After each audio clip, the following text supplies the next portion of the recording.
Hata nabii wewe tukikupatia hiyo tiketi, mimi naona unaangusha mtu tu. Kenya tuko watu milioni 50, hawezi kutuambia ati hakuna mtu anaweza angusha yeye. Yes, it is true. Kenya tuko watu zaidi ya milioni 50 and President William Ruto can be made a one-term president in 2027. Senator SIFUNA is breathing fire as he lectures ODM members who are allied to the head of state. In fact, some ODM members have joined President William Ruto's praise and worship team. I want us to listen to Senator SIFUNA breathing fire before we proceed. Unajua saa hii nabii, kuna watu ndani ya chama changu cha ODM wamesahau chama kilitoka wapi. Wamesahau ni nini chama cha ODM kinasimamia. Wengine wananiambia sasa wamechoka kutetea wananchi. Wanasema hawakuzaliwa kukaa ndani ya upinzani. Wanasema wamechoka kutetea haki zenu. Mimi nataka niseme vile umeniambia hapa, mimi nitazidi kusimama kwa ukweli. Kama kitu ni kibaya, kitu ni kibaya. Na tutasema ni kibaya. Wale ambao wanasikia wamechoka. Kama umechoka kutetea wananchi, umechoka kusimama na haki, wewe ondoka ndani ya chama, wewe uingie tu UDM mara moja, ukue huko na Ruto, si ndio? Kwa nini unajifanya wewe unapenda rais sana, mtu ambaye anasimama na chama kingine? Wewe umesahau wewe ni mwana ODM. Kama wewe umechoka na ODM, ingia tu kwa Ruto direct, ukue huko, tujue nyinyi watu ya UDA na sisi tubaki kutetea haki za wananchi. Tuko pamoja hapo. Wanasema kwa Kiluya, olabona ruchi mtenya, abalwe bilienio lwanga. Ukiona mtu unakauka, Mheshimiwa Kalonzo Musyoka, huo mtu umesahau mahali ambapo ulitoka. Safari ya kukomboa hii taifa si rahisi. Hata wana Israeli walichukua miaka 40 years wakihangaika jangwani, wanatafuta kufika wapi? Canaan. Wewe umejiunga na upinzani tu juzi. ODM umeingia wiki mbili kabla ya nomination. Ushachoka. Unatuambia unataka kufika ndani ya serikali. Serikali ya wenyewe, serikali ya wafisadi, serikali ya wauaji, serikali ya abductors. Unaombea nini bwana? Mimi nataka kuambia nabii, wewe bora uendelee kuniombea Mwenyezi Mungu anipe uhai. Na hii sauti ambayo niko nayo, sitatoka mahali ambapo niko. Ndio msimamo wangu. Wewe unanijua. Wacha mvua ikuje ama inyeshe ama jua iwake, mimi nitasalia kuwa mtu wa kusimama na wananchi na kusimama na ukweli. Jambo la mwisho kabisa, ndugu yangu Ndegwa amezungumzia swala la IEBC. Huyo profesa unayemsema Adam Zolo alichaguliwa na chama cha Azimio ndani ya bunge. Na wakati ambapo alichaguliwa, Zakayo wako wameingia kwa store yetu kuchukua hao experts. Hapo wameingia hapo. Alichaguliwa wakati ambapo tulikuwa tunafanya huo mswada ndani ya bunge. Sasa vile wewe mwenyewe umesema tayari ndani ya chama tumeanzisha mazungumzo ya kuhakikisha kwamba tunatafuta replacement wake. We know the law. ODM has more lawyers than we can count. So sisi tuko sawa. Nataka kukuhakikishia Mheshimiwa Kalonzo Musyoka ya kwamba umoja wetu kama wanaazimio ni muhimu sana. Inapea hawa watu hope ya kwamba Kenya inaweza kuwa tofauti. Tusifanye lolote kitutenganishe. Tusifanye chochote kitutenganishe, kwa sababu Kenya nzima inaangalia watu wa Azimio wakomboe nchi. Nasikia wakitembea huko wanasema ati mwanaume gani ataangusha Ruto kwetu. Acha niwaambie, kuna hadithi ndani ya Biblia jinsi ambavyo Daudi alikuwa mfalme. Unajua hiyo hadithi? Nabii wale walikuwa wanajua familia ya kina Daudi, walikuwa wanafikiria yeye ndio hauwezi kabisa, alikuwa anachunga kondoo, si ndio? Lakini Mungu alipomtuma yule nabii, anamwagia yeye mafuta hivi. Mafuta ilimwagikia nani? Daudi, yule ambaye alikuwa anachunga kondoo. Kwa hivyo sisi kitu ambacho tunajua ni kwamba haijalishi ni nani, sisi tunataka kukomboa Kenya. Tunataka kukomboa Kenya. Hata nabii wewe tukikupatia hiyo tiketi, mimi naona unaangusha mtu tu. Kenya tuko watu milioni 50, hawezi kutuambia ati hakuna mtu anaweza angusha yeye. Tunataka kuwa na nchi ambayo watu wako huru na nchi ambayo inaheshimu uhuru wa wananchi. Kwa hayo mengi nataka kusema asante sana. That is Senator SIFUNA lecturing ODM members who are aligned to the head of state.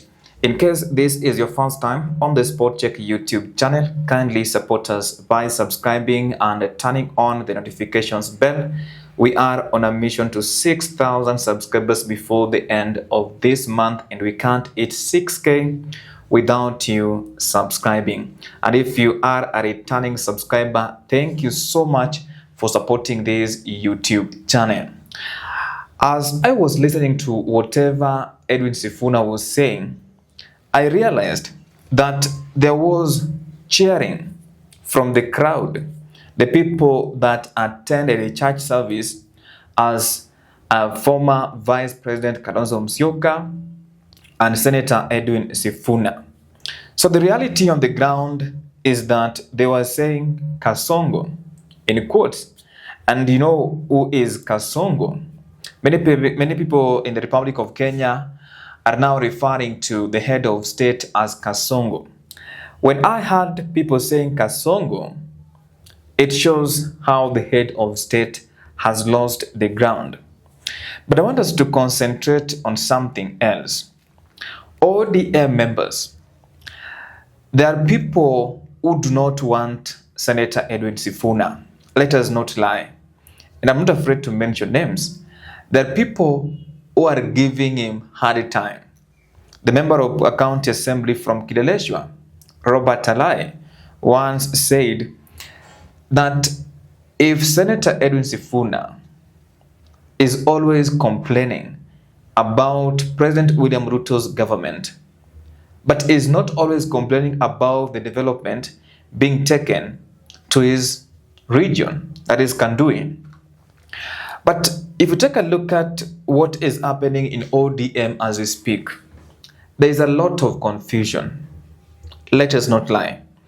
After Raila Odinga donated his experts, in quotes, that is CS John Badi, CS Opio Wandai, CS Asanjo, CS Wycliffe Ambetsa Oparanya, and Beatrice Askul, it seems like the members of ODM who have joined President William Ruto's praise and worship team, and they're defending everything that is taking place in that administration. They're forgetting that Kenyans are suffering today. In fact, it is not a question of who is suffering today. It is a question of who is enjoying today, or who is in government enjoying as we speak.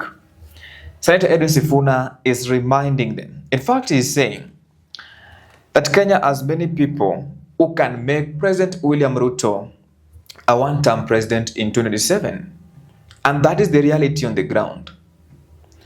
One diehard of Raila Odinga by the name of Moshwana once said that 2027, hata Rais William Ruto akisimama na Mende, atapigia Mende kura.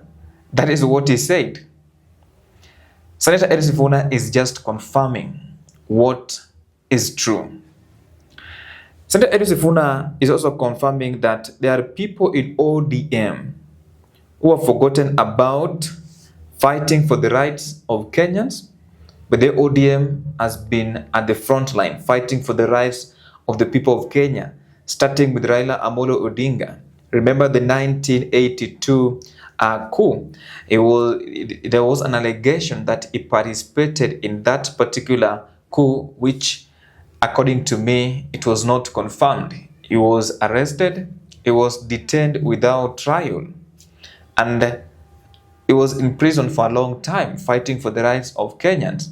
His father, Jaramogi Oginga Odinga, the likes of Gitobu Imanyara, the likes of James Agri Bobo Rengo, the likes of Peter Nyang' Nyong'o, the likes of Kiraitu Murungi, the likes of George Anyona. Those are people who suffered for this nation, and they just wanted a better nation for us.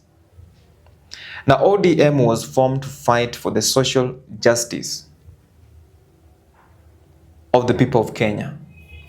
ODM as a party has been privileged to have Senator Edwin Sifuna for the last 8 years as its Secretary General, and he has been doing a good job.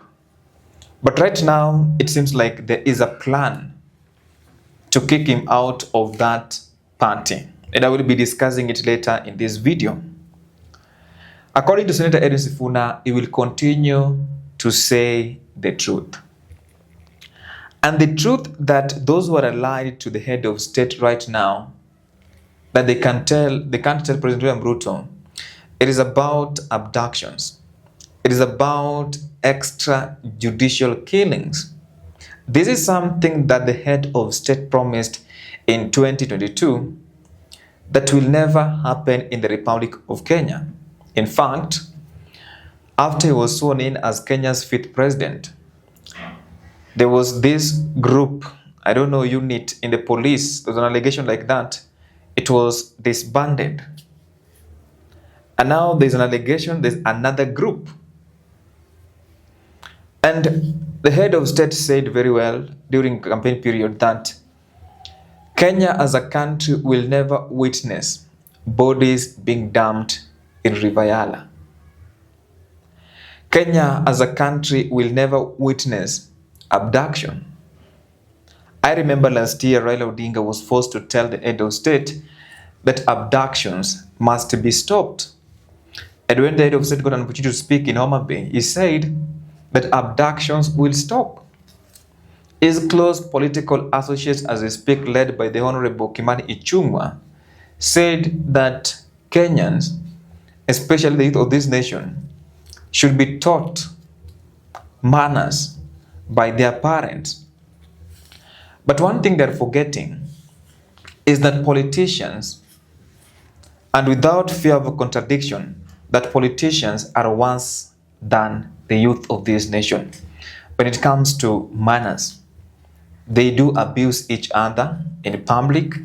They do call themselves different names, some names that I can't mention right here on the Sports Check YouTube channel. So they don't want anyone who is telling them nothing but the truth. But what do they expect?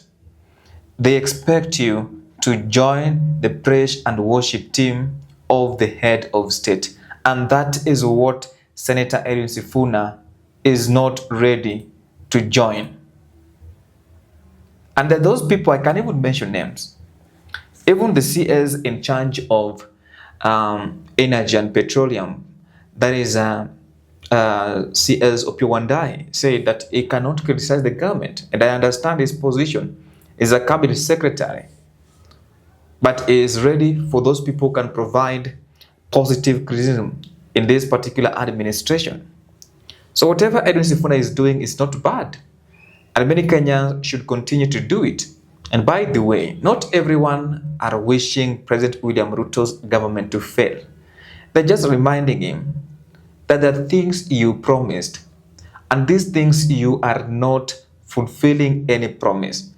It is high time that you need to stop making promises, fulfill the promises that you made. And I think his government will become popular. But as we speak, the government is unpopular. And it is making me to wonder, who will dare to vote for the head of state in 2027? Senator Edwin Sifuna is telling these members of ODM that they can join President William Ruto's United Democratic Alliance Party, a party that most of them are not part of. But they're praising the head of state. They're not ready to tell him when something is going on wrong in his administration. But let me ask you one question. Before I talked about the IEBC that he has also mentioned in that particular statement that you have listened to. How will ODM deal with the Senator Edwin Sifuna? You can let me know what you think in the comment section. Now, Senator Edwin Sifuna talked about the IEBC reconstitution because it is needed as we speak. IEBC should be reconstituted because it has been there for a long time without commissioners. And remember, there's this case in law between those people who are going to court, maybe to talk about how a panel can be reconstituted so that they can be able to interview those people who want to become IEBC commissioners. So how will this be achieved? He's saying that that happened before President William Ruto joined their team. Let's talk about Professor Adams Polo. Let's come back to how ODM can handle Edwin Sifuna. And there's a question that we must ask ourselves. How will they do it? Will they call a parliamentary group meeting? Will they call a NEC meeting? Will they call an ODM annual meeting where I think delegates meeting where they will come and maybe discuss on how they can dismiss Edwin Sifuna because he is not properly articulating issues to do with the party's position? Will they do that? Because there are people who are pro Edwin Sifuna in ODM. There are people who are not pro Edwin Sifuna in ODM, and they would love to see change. So we're just waiting to see what will take place. But I want to give you just a short story in ODM. When Ababu Namwamba became a powerless Secretary General in, I think it's 2016 going backwards, he was removed from his position as ODM SG. And that is how Edwin Sifuna was able to become ODM Secretary General. I don't know what you think, but I strongly feel that Edwin Sifuna is right by telling those people who are within ODM not to be part of President William Ruto's praise and worship team. Now, at the end of my videos, I promise to carry out civic education. This is what you need to do. You need to register as a voter as soon as possible. And the beauty of doing that is that you can participate in two types of elections. One, general elections. Two, by-elections. Number two, you need to demonetize politics. Have you ever wondered why politicians do give out money during the campaign period, but it is not affecting them directly? They might be tempted to steal public funds once they are in office. Then lastly, remember to vote for someone with a vision, not someone who is visionless. Now, I told you earlier that we are on a mission to 6,000 subscribers before the end of this month. The only way you can help us is through subscribing and turning on the notifications bell, because we can't hit 6K without you subscribing. And if you are a returning subscriber, thank you so much for supporting this YouTube channel. Bye for now. I will see you in the next video.